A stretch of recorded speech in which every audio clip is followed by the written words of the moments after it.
ठीक है, अब पहले हम फॉर इन लूप को एरे के ऊपर देख लेते हैं ये किस तरीके से काम करता है, फिर हम ऑब्जेक्ट के ऊपर लगा के देख लेंगे। अच्छा, ऑब्जेक्ट वाला जो है ना मेथड, या तो हम उसको 1 घंटा तो हो गया है, अभी लगा लेंगे, या फिर हमें ना उसको जब ऑब्जेक्ट पढ़ेंगे तब लगा लेंगे, क्योंकि उसमें इंटरफेस और एक इंडेक्स सिग्नेचर यूज करना पड़ता है। तो वो अगर हमने अभी वो टॉपिक शुरू कर दिया वो काफी फिर लंबी हो जाएगी। मैं अच्छा चलें इसको पहले कर लें। अब हमारी जो for E in my my colour, अब ये ना फॉर इन लूप देखें, फॉर ये आया हमारा, फॉर इन लूप कैसे कहते हैं, फॉर और ये बीच में आता है इन, सही।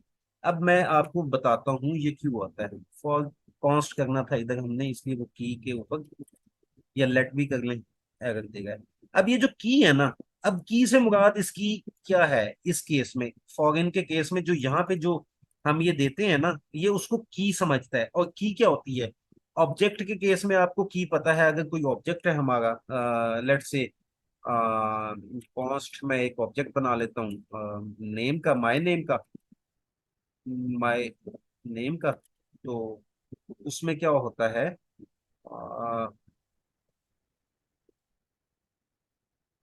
नेम, ये स्ट्रिंग आ गई। और अच्छा एक चीज, एज आ गई, एज आ गई, एज मेरी तो 18 ही है। और आगे आपने अगर रजिस्ट्रेशन नंबर लिखना है तो वो भी लिख लें। और ये देखें, अब यहाँ पे ऑब्जेक्ट के केस में जो की है वो ये वाली की है। हमने ऑब्जेक्ट में पढ़ा था, ऑब्जेक्ट क्या होता है, की वैल्यू पेयर होती है उसकी, ये की होती है और ये वैल्यू होती है। की का मैंने उस वक्त बताया था कि ये जो की है ना ये स्ट्रिंग टाइप की होती है, और जो वैल्यू है इसमें प्रॉपर्टी में जो ये वैल्यू है ये किसी भी टाइप की हो सकती है, string, number, array, function, object. ठीक है, तो यहाँ पे जो फॉरेन का कॉन्सेप्ट है ना वो की, इसको की भी आप कह लें या आप इसको कुछ और भी कह लें।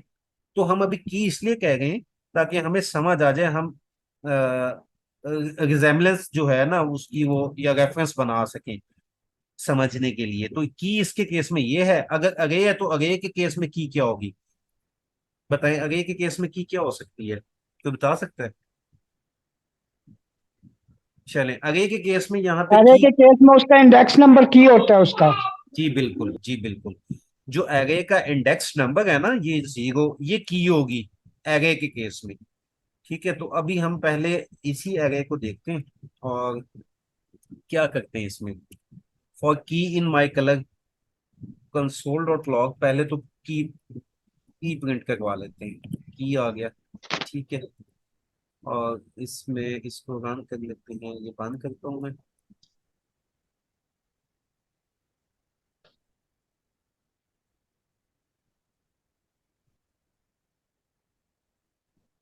ये हमारी कीज आ गई। अब ये इनफैक्ट हमारे क्या आ गए, इंडेक्स आ गए। अब इसको हम जरा चेंज करते हैं, कीज की जगह मैं क्या लिखूं, इंडेक्स भी यूज कर सकता हूँ, कुछ और भी इंडेक्स यूज कर सकता हूँ, देखते हैं इसमें मुझे अलाउ करेगा इंडेक्स यूज करना। यहाँ पे इंडेक्स, अभी उसका कोई कीवर्ड तो नहीं है। ओके, इसको अब हम दोबारा से देख लेते हैं कि इस केस में हम अपनी वैल्यूज कोई भी डाल सकें। तो ये देखिए, और हमें वो भी अलाउ कर रहा है, इंडेक्स की जगह मैं वैल्यू देना चाहूँ तो वैल्यू भी मुझे अलाउ करेगा। अच्छा, ये हम ना जो हमें सबसे क्लोज होती है ना, मैं इसकी इस तरह के, जैसे हम वेरिएबल के नेम इस तरह से रखते हैं ना कि कोई भी देखे तो उसको आइडिया हो जाए कि यार ये आपका कोड कोई देखे तो ये किस लिए यूज किया है। तो इस तरह हम ये भी जो यूज करते हैं ना कॉन्स्ट की, कोई आपका कोड देखे तो उसको पता चल जाए, उसको ये ढूंढना ना पड़े ये यूज किस लिए किए, तो हम इस तरह के नेम रखते हैं। जैसे फॉर ऑफ के केस में वैल्यू, अगर हम इस तरह के भी यूज करते हैं। For colour of my colour, colour भी इसको दे सकते हैं, जो हमने वैल्यू यूज की थी ना। तो मोस्टली जो होता है ना वो कलर ही, लोग इसी तरह की वैल्यूज देते हैं, जो for constant for colour of my colour, और यहाँ पे इंडेक्स ऑफ कलर, यानी जो एक वैल्यू होती है। ठीक है, और यहाँ पे इसने मुझे कोई एरर दी, कैंट फाइंड नेम, ठीक है, की आ गया। अच्छा अब ये बताएं कि ये तो बात होगी। रेहान भाई, इसको अगर की डॉट माई कलर करके देखें फिर ये शायद उसका वैल्यूज दे दे। नहीं, आप किसकी, की डॉट माई कलर, ये न कर लें। ये तो वो है ना, आप एरे के ऊपर डॉट वाला वो तो नहीं यूज होता। एरे के ऊपर हम यूज करें की डॉट माई कलर तो नहीं होगा। एरे की वैल्यू एक्सेस करने का तरीका डिफरेंट है ना, वो ये तरीका है उसका। हम वो यूज करते हैं ये स्क्वेयर ब्रैकेट्स, अंदर उसका इंडेक्स आ जाता है, की आ जाती है। जिस तरीके से हम वैसे यूज करते थे, जैसे माइक अलग है, उसकी मैं पहली वैल्यू को लेना चाहता हूँ तो कैसे उसका इंडेक्स नंबर दूंगा, तो वो पहली वैल्यू आ जाएगी। इंडेक्स नंबर 1 दूंगा, सेकंड आ जाएगी, 2 दूंगा, थर्ड आ जाएगी। अब हमें ये तो पता चल गया कि जब ये हमारी की प्रिंट करता है तो क्या प्रिंट करता है, 0 1 2 3। तो अगर मैं की यहाँ पे रखूंगा तो ये मेरी तमाम वैल्यूज को प्रिंट कर देगा। तो गाइस ये ना, ये जो है ना, ये कॉन्सेप्ट बस हमने समझने और आगे से आगे चलना है। इनको याद करने की जरूरत नहीं है, बस एक बार समझ लें, प्रैक्टिस कर लें। मैं अपनी बात बता देता हूँ, मुझे ये मेथड्स, इंडेक्स ऑफ, इनकी ये सिंटेक्स नहीं याद रहते, क्योंकि मुझे, और मैंने याद करने की कभी कोशिश भी नहीं की, क्योंकि अगर मैं कर रहा हूँ ना, मुझे एक तो प्रैक्टिस से आएगा, दूसरा अगर भूल भी जाता है तो मेरे पास सब कुछ है, इंटरनेट है, मैं यूज कर सकता हूँ। असल जो चीज आनी चाहिए वो आपको लॉजिक बनानी आनी चाहिए, कि कोई प्रोग्राम है उसकी लॉजिक कैसे बनानी है, उसका ड्रैगन कैसे करना है, उसको डीबग डीबग कैसे करना है। और मैंने कोई बड़ी ऐप बनानी है तो मुझे कौन कौन से, किस किस तरीके से मैंने उसको पार्ट्स बनाने हैं, किस तरीके से मैंने उसको आगे लेके चलना है, उसमें कौन कौन से डाटा स्ट्रक्चर्स मैंने यूज करने हैं। ये चीजें आपको आनी चाहिए। और जो है एक चीज, चले आगे भी बताता हूँ मैं उसका। तो ये इनको याद करने से ये जैसे इंडेक्स ऑफ का मुझे नहीं समझ आ रही थी, मुझे टू अभी भी, अगर मैं आपको टू लोअर केस का करूंगा तो मुझे अभी भी नहीं याद, मैं फिर देखूंगा टू लोअर केस कैसे करता हूँ लास्ट क्लास में, जैसे वो मुझे नहीं आ रहा था। तो ये मैं ना, इसके ऊपर मैंने कोशिश भी नहीं की कभी याद करने की।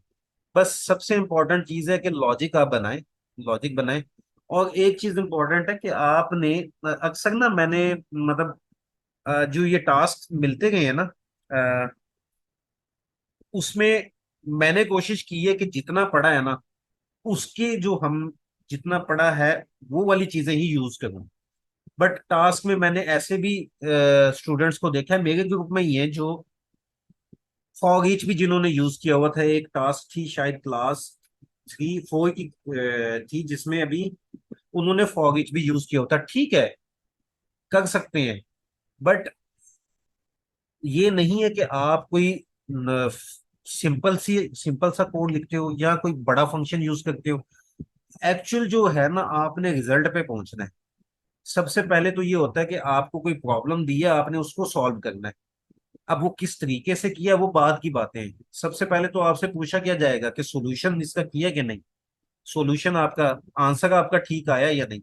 मेथड तो फिर देखते हैं ना, मेथड के नंबर तो रेहान सर, मेथड के नंबर सर तब दिए जाते हैं जब सवाल का रिजल्ट जो है, वो आंसर जो है वो गलत लिखा हुआ है।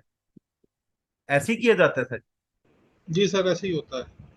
तो हमने पहले कोशिश करनी है कि जो हमें प्रॉब्लम दी है ना वो हमने सॉल्व करना है। तो इसके चक्कर में आप ये fog loop, fog in loop, इसके चक्करों में ना पड़े कि इसको याद करें, इसका सिंटेक्स कैसे करें। बस इसका वो समझें और आगे चलें। आगे आ जाते हैं हम इसके। अब हमने ये हमारा सर, ये लास्ट था फॉग इन लूप, ये हमने कर लिया। ऑब्जेक्ट के ऊपर अगर लगाना है तो ऑब्जेक्ट के लिए हमें इंटरफेस एक बनाना पड़ता है। इंटरफेस में हमें इंडेक्स सिग्नेचर देना पड़ता है, क्योंकि फॉरेन फॉरेन अदरवाइज काम नहीं करेगा वो। उसका ये वाला जो हमें जिस तरीके से ये हमने लिए ना, उसी तरीके से हमें वैल्यूज चाहिए होती है, की वैल्यू पेयर चाहिए होते हैं। तो वो टाइप्स जावास्क्रिप्ट में चल जाता है, सिंपल सिंपल ऑब्जेक्ट के ऊपर लूप लगाएं। तो जैसे मैं आपको यहाँ पे लगा के बता देता हूँ, फॉर कॉन्स्ट, अब इसको आप की क्या लिखी इन, अब माय नेम, इस सॉरी माय नेम आ गया, ये ऑब्जेक्ट आ गया मेरे ऑब्जेक्ट का नेम। और इसके मैं यहाँ पे, अब यहाँ पे कंसोल डॉट लॉग करूंगा। तो मुझे ये होपफुली की तो दे देगा आराम से, की में मसला नहीं करेगा। जो मुझे मसला करेगा ना, ये वो वैल्यूज में करेगा इसकी। अब मैं इसको इसके ऊपर हम लगा लेते हैं, ये सारी कीज आ जाएंगी मेरे पास ऑब्जेक्ट की। नेम और एज, ये देखिए नेम और एज आ गई। अब हमें ये पता है कि की से हम कैसे वो उसको करते हैं, वैल्यू कैसे लेते हैं, माय नेम। और उसकी ये जो की होती है उसको हम ऐसे भी वैल्यू एक्सेस कर सकते हैं ना। एक तो डॉट वाला तरीका था और एक ये वाला तरीका है, ऐसे एक्सेस कर सकते हैं। ठीक है, अच्छा अभी इसने दे दिया। ओके, चले इसकी फॉर की इन, ये वैल्यू भी दे देगा टी एल एस। अब हम क्या कर लेते हैं, इसकी वैल्यूज निकाल लेते हैं।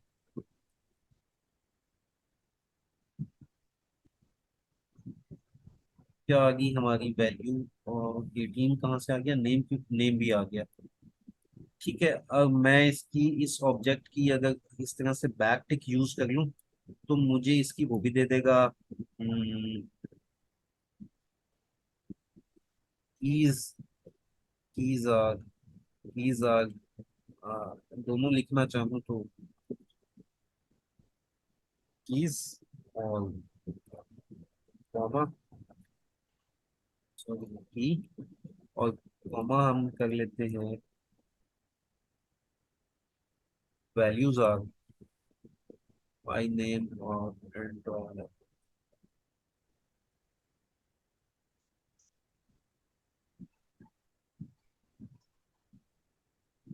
ये आगे इसको चला लेते हैं।